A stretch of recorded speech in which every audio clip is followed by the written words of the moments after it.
Islam continues to attract people from around the globe. Both men and women have joined the fold of Islam in huge numbers in recent years. In this video, we will be shedding some light on the story of one such British Muslim convert named Chris, who finally decided to become a Muslim. So, let's begin his fascinating story. So to begin with, Chris grew up in a Pakistani neighborhood of the United Kingdom. From the very beginning, he knew that there had to be a God who created the whole universe. Even though he didn't believe that God was Jesus, he started going to church regularly at the age of 9. Meanwhile, in school, he was an enthusiastic rugby player. As he got older, his hatred for Pakistanis and Muslims in general began to grow. By the time he turned 17, he stopped going to church as well. Instead, he would now spend his time in a pub. There, he would meet people who would support his Islamophobic ideas. So, he obviously felt validated. Furthermore, at that time, he had started watching documentaries on Middle Eastern countries and how the people there was suffering under their so-called Muslim rulers. Watching those documentaries triggered his patriotism, and he vowed that he would never let that happen to his country. Ultimately, soon enough, he decided to join the English Defense League, an organization made in the name of anti-Islamism. Another important thing to mention here is that Chris hadn't shared his Islamophobic thoughts with his parents, especially his mother, who happened to be strictly against any sort of racism. So, there was absolutely no one to guide him to take a step back from that radicalization, and he was going only one way. There was nothing to gain, the path of hatred. However, Chris remained curious about God and Muhammad, peace be upon him. So, he kept asking people that he would meet about them, but they kept dishing him off. Unfortunately, he didn't ask those questions to Muslims, as he didn't trust them enough. Ultimately, after 4 years, Chris felt like he had no purpose in life, and he quit the English Defense League.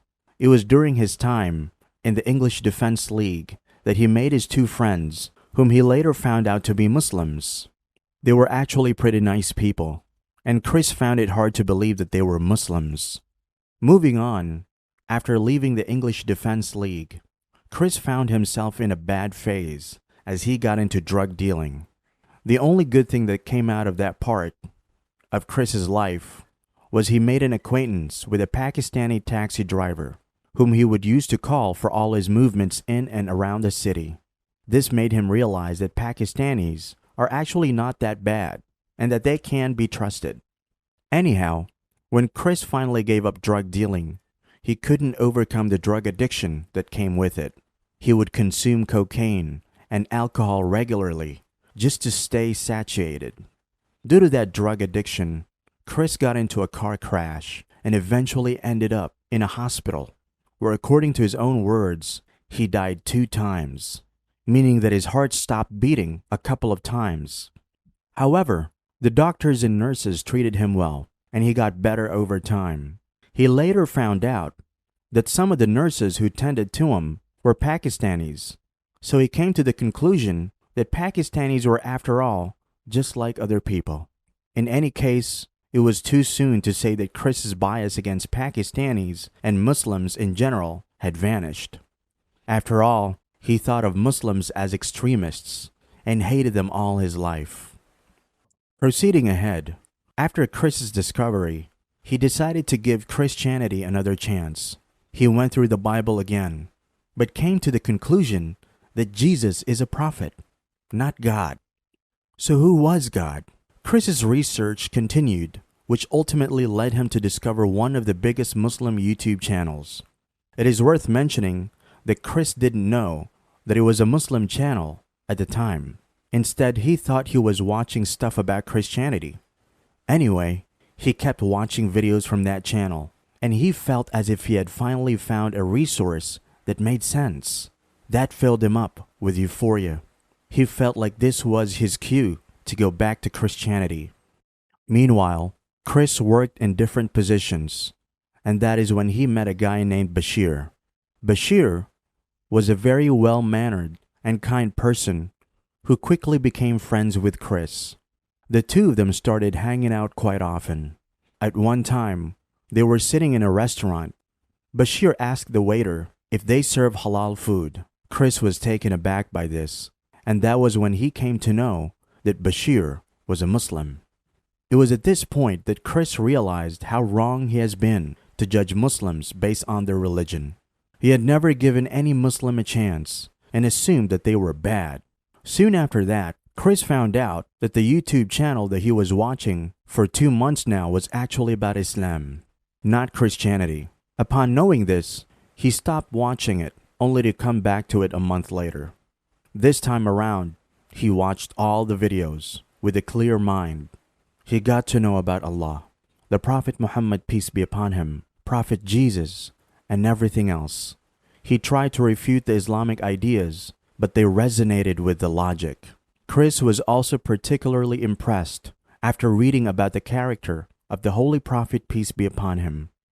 Everything about Islam made sense, and that was when Chris knew that he didn't want to waste his life going to a pub and drinking, but instead join the fold of Islam. Moving on, Chris told Bashir about his intention to become a Muslim. Consequently, Chris went to the Imam in a mosque and said his Shahada in 2016. Chris' Shahada was filmed live. After Chris said his Shahada, around 50 Muslim brothers in the mosque came to hug him and offered to take him out for a meal. And of course, Chris was surprised to see such love from the people he hated for the better part of his life. Anyhow, he went out of the mosque. He got a call from his mother, who told him that she had watched the live filming of him becoming a Muslim. Luckily though, she was supportive of Chris's decision, and so were his other family members. To all non-Muslims out there, Chris, now 32, invites them to look at Islam with an open mind and not have any bias against the said religion. Besides, being a devoted Muslim, Brother Chris is an aspiring strong man, and his ambition is to become the best in the business. May Allah help Brother Chris in all his ambitions and goals. Ameen.